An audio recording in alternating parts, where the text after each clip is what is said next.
สบ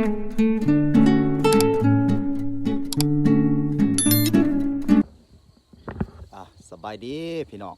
ยินดีต้อนรับเข้าสู่สองเบาหนงคนเบาหนอกคือเก่าพี่น้องมื้อนี้เบาหนงออกมาหน้าพี่น้องมาปล่อยควายสบายดีพี่น้องยามเสาร์เด้อพี่น้องเด้อกับบรรยากาศตรงไห้ตรงหน้าพี่น้องผู้ควายเมื่อคืนนี้พี่น้องก็เลยสิมาปล่อยเพิ่นกินหญ้ามื้อนี้พูนควายก็อยู่เที่ยงพุ่นพี่น้องผู้อยู่เที่ยงพุ่นนี่ก็แคมน้องสะไปพี่น้องไปพี่น้องอาจจะขี่รถขึ้นไปเที่ยงเลยพี่น้องเลย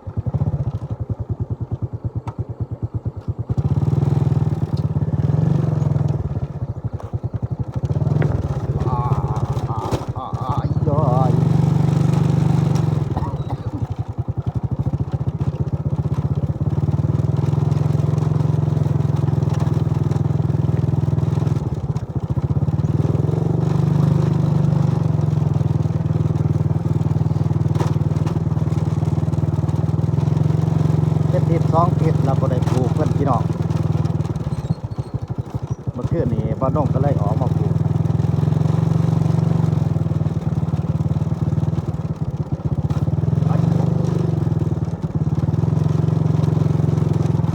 แล้วก็มียาให้เพิ่นกินอยู่พี่น้อง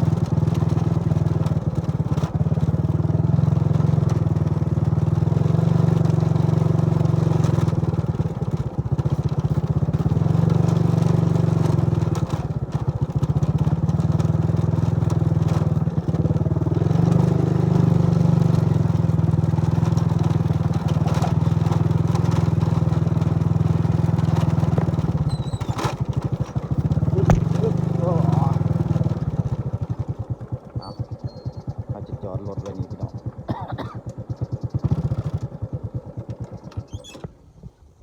มื้อนี้ก็มีน้ำเกลือกับข้าวเหนียวให้เพิ่นกินเพราะว่าสูตรเขาจะว่าเอาข้าวเหนียวให้กินโตเพิ่นจะอวบจะตุ้ยพี่น้องมานงก็เลยเอาสูตรน้องเขาจะมาปลายเพิ่นอยู่เที่ยงพูดพี่น้อง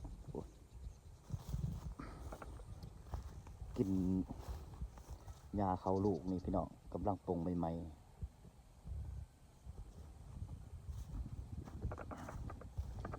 แต่ละปีนี่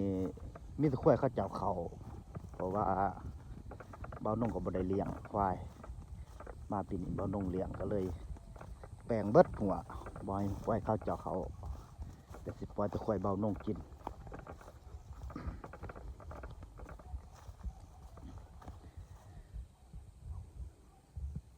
บรรยากาศตอนเช้าพี่น้องตะเวนกำลังสี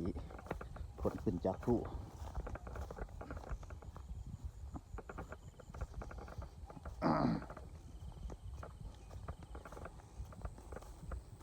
สองทิศพี่น้องบ่ได้จับเพิ่น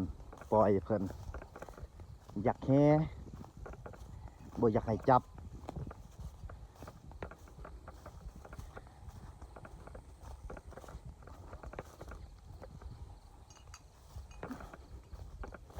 ก็จะกระผูกอยู่ควายผู้ใดมีกะผูกเพราะว่าเอาฝุ่นมันแน่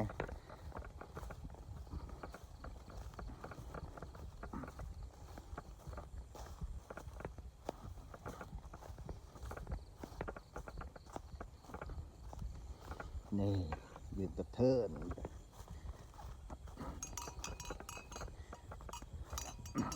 จะได้นะเป็นจังได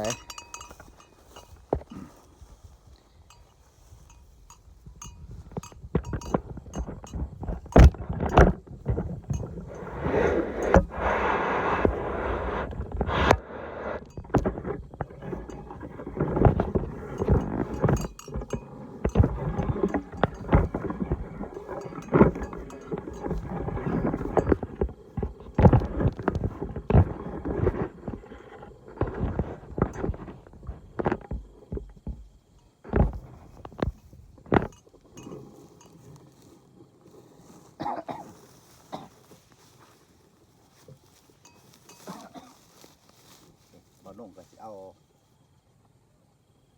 ตุกนำใส่เกลือกับปั่นเขาพี่น้องให้เพิ่นกินเอา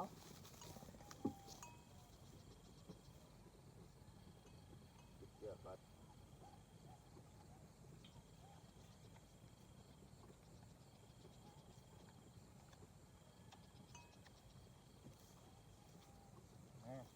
ปั่นเขาไป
กินแล้ว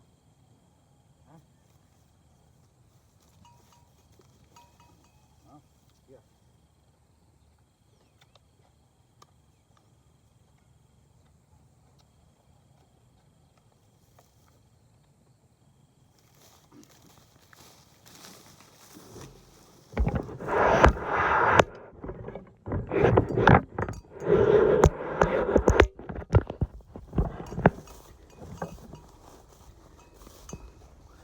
บ่น้องก็เอา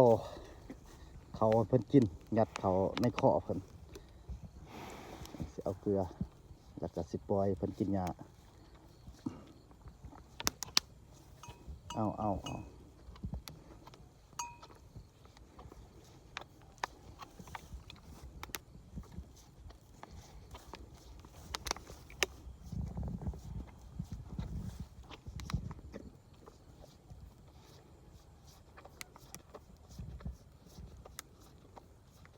เพิ่นมากินเกลือพี่น้อง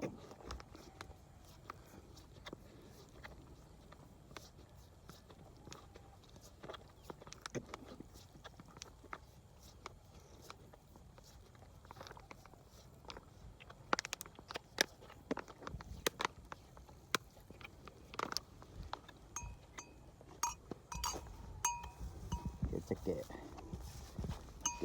มันรัดบ่น้องตอกรัด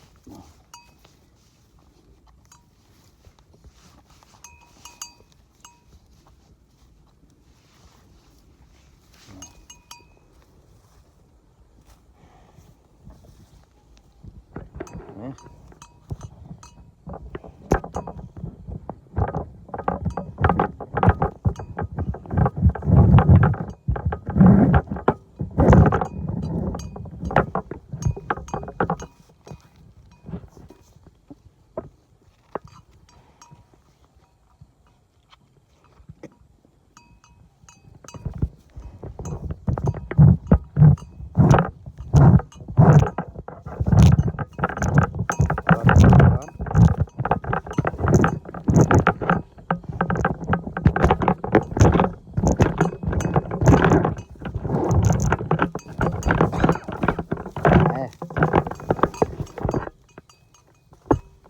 เบิดแล้ว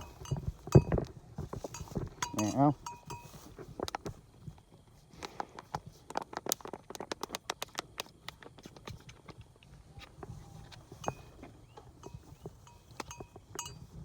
ไปหากินหญ้า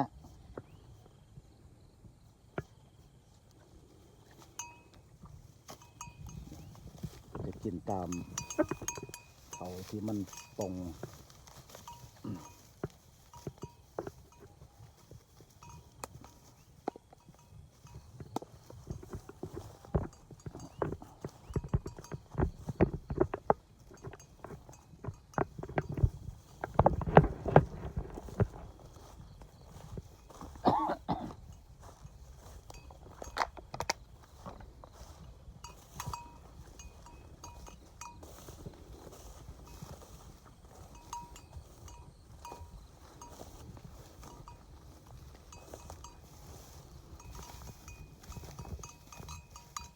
เพิ่นก็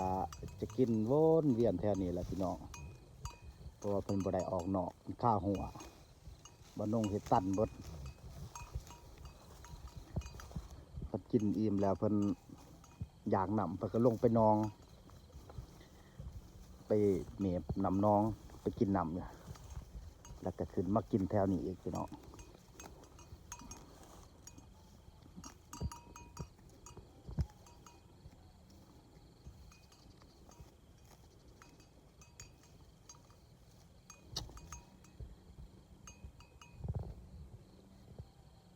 โอ้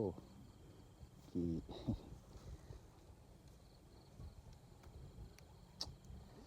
พี่น้องคลิปนี้กับบ่มีหยังเนาะ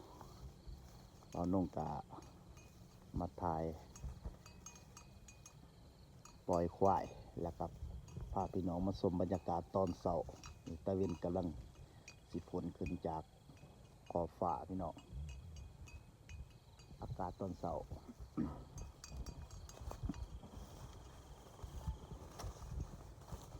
พี่น้องพอกันคลิปหนาก่อนศิลาจากกันฝากพี่น้องกดไลค์กดแชร์กดติดตามกดซับสไครต์ในเด้อพี่น้องเด้อพอกันคลิปหนาพี่น้อง